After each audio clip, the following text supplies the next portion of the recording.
Hello friends, team के education tube में आपका स्वागत है। मैं आपकी होस्ट आकांक्षा नया वीडियो लेकर फिर हाजिर हूँ। इस वीडियो में हम चाइल्डहुड एंड ग्रोइंग अप पर चर्चा करेंगे कि असाइनमेंट कैसे बनाया जाता है, आपको किस तरीके से आंसर लिखने होते हैं और एग्ज़ाम में भी आप इन प्रश्नों का उत्तर कैसे देंगे। इस सारे टॉपिक पर हम इस वीडियो में चर्चा करेंगे। वीडियो को अंत तक देखिए। यदि चैनल पर नए हैं तो चैनल को सब्सक्राइब ज़रूर करें, बेल आइकॉन प्रेस करें जिससे आने वाले सभी वीडियो का नोटिफिकेशन आपको मिले और आप समय पर उनका लाभ ले सके। आप हमें हमारे टेलीग्राम ग्रुप में ज्वाइन कर सकते हैं, फेसबुक पेज पे फॉलो कर सकते हैं, इंस्टाग्राम पे भी फॉलो कर सकते हैं। तो चलिए शुरू करते हैं वीडियो के टॉपिक पर चर्चा करना।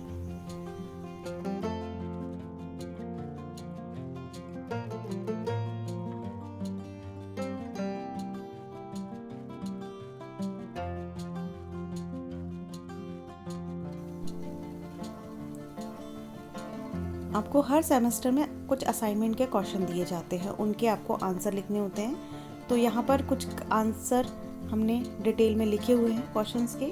तो यदि आपको भी असाइनमेंट में इसी तरीके के क्वेश्चन दिए हुए हैं, यदि यही क्वेश्चन दिए हुए हैं तो आप एज इट इज़ लिख सकते हैं। इस टाइप से कुछ क्वेश्चन दिया हुआ है तो आप किस तरीके से लिखना है ये सीख सकते हैं। तो यहाँ पे हमारा पहला क्वेश्चन है, शिक्षा मनोविज्ञान की अवधारणा स्पष्ट करते हुए उसकी प्रकृति को बताइए। यानी कि यहाँ पर आपको शिक्षा मनोविज्ञान की अवधारणा बताना है। यानी कि कुल मिला के अवधारणा से ये समझ सकते हैं आप कि जो भी इंट्रोडक्शन होता है, उसका प्रस्तावना होती है, वो आपको शिक्षा मनोविज्ञान के बारे में यहाँ पर लिखना है और फिर उसकी प्रकृति बताना है। तो यहाँ पर वही आंसर लिखा हुआ है, मैं स्क्रॉल कर देती हूँ। आपको यदि यही क्वेश्चन का आंसर लिखना है तो आप इसको एज इट इज़ लिख सकते हैं। यदि एग्ज़ाम में ये प्रश्न आता है तो भी आप ये आंसर लिख सकते हैं। आप अच्छे नंबर लाएंगे, ये मेरी गारंटी है, क्योंकि बहुत ही सरल शब्दों में ये आंसर लिखा हुआ है।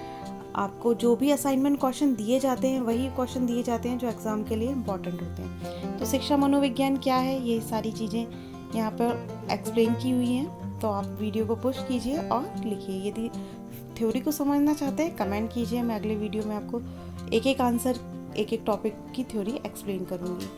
फिर कुछ डेफिनेशन लिखी हुई हैं यहाँ पर। तो आपको हर आंसर में, जब आप एग्ज़ाम देते हैं, ये छोटी सी टिप है कि आप जब भी कोई आंसर लिखते हैं, जब आप बीएड, डीएलएड, पीटीसी कोई भी शिक्षा से संबंधित कोर्स कर रहे हैं, एजुकेशन से रिलेटेड कोई भी कोर्स कर रहे हैं, तो आपको जब भी कुछ इस तरीके से आंसर लिखने होते हैं तो कुछ एक दो उसकी डेफिनेशन ज़रूर लिखना होता है। उससे आपको अच्छे मार्क्स मिलते हैं। उसको हाईलाइट करके लिखिए, डबल इन्वर्टेड कॉमा में लिखिए। जब टाइटल दें तो एक लाइन छोड़ के लिखें डेफिनेशन, जिससे आपका जो भी आपकी जो कॉपी चेक करते हैं उनको समझ में आ सके, स्पष्ट दिखे। इस तरीके से आपको लिखना है।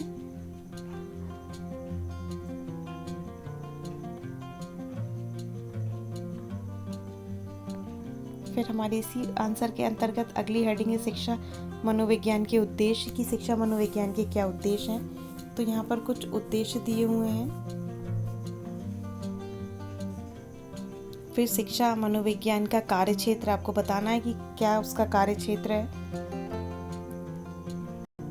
वंशानुक्रम, विकास, व्यक्ति भिन्नता, ये सारी चीजें आपको उसमें लिखना है। तो ये सारी चीजें क्या उसकी प्रकृति कहलाएंगी। फिर हमारा अगला प्रश्न है, शिक्षा मनोविज्ञान की विधियों को बताते हुए उसके गुण दोष बताइए। यानी आपको यहाँ पे शिक्षा मनोविज्ञान की विधियाँ बतानी है और उसके गुण और दोष बताने हैं अलग अलग। यानी ये 3 पार्ट हुए इस क्वेश्चन में आपके। तो आपको यहाँ पर पहले जो भी आपने पढ़ा हुआ है उसको शिक्षा मनोविज्ञान के बारे में छोटा इंट्रो लिख दीजिए। फिर उसके टाइटल देते हुए आप उसके विधि और उसके गुण दोष बता सकते हैं। तो जैसे आपने यहाँ पर शिक्षा मनोविज्ञान की विधि के बारे में लिख दिया, फिर उसके गुण लिख देंगे आप और कुछ दोष लिख देंगे।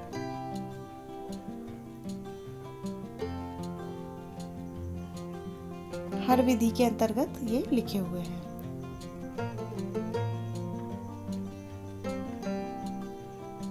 जैसे ये निरीक्षण विधि है, इसका अर्थ लिखा है, फिर गुण लिखा है, फिर दोष लिखे हुए हैं। तो इसी तरीके से आपको एग्जाम में भी लिखना है। और यदि असाइनमेंट है तो फिर आप सेम ही लिख सकते हैं। फिर हमारा तीसरा प्रश्न है, बाल्यावस्था एवं किशोरावस्था के विकासात्मक कार्यों को बताएं। ये बहुत इम्पोर्टेंट क्वेश्चन होता है। जब आप बाल विकास पढ़ते हैं तो उसमें ये सारी अवस्थाएं, बाल अवस्था, किशोर अवस्था, इनसे एक ना एक क्वेश्चन आपके एग्जाम में आता ही है। तो आप ये टॉपिक को अच्छे से तैयार करें किशोरावस्था के विकासात्मक कार्य।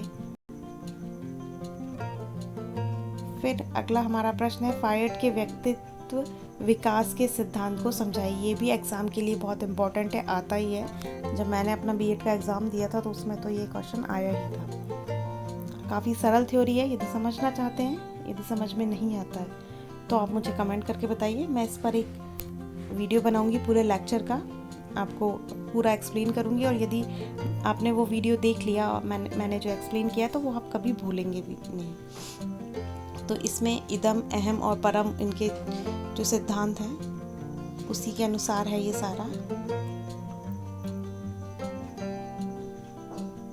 फिर हमारा अगला प्रश्न है बाल्यावस्था का विकास और विशिष्ट परिस्थिति। तो यहाँ पे आपको बाल्यावस्था में शारीरिक विकास, मानसिक विकास, ये सारी चीज़ें लिखना है।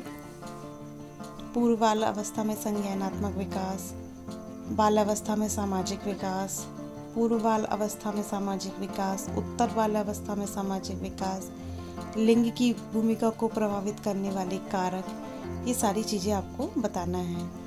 विवाह तथा पारिवारिक समस्याएं, ये सब आपको इसमें लिखना है। यहाँ पे जो हमारी ये थ्योरिकल वीडियो है समाप्त होता है। वीडियो कैसा लगा कमेंट करके ज़रूर बताइए। यदि एक्सप्लेनेशन चाहते हैं, मैं फिर से बोलूँगी, यदि एक्सप्लेनेशन चाहते हैं तो कमेंट करके बताइए। अगले वीडियो में हम सारी थ्योरी को आपको ठीक से एक्सप्लेन कर देंगे, जिसमें कि आपको ये याद हो जाए और आप लिख पाए। यदि असाइनमेंट बनाना है तो सेम लिखिए। धन्यवाद। जय हिंद।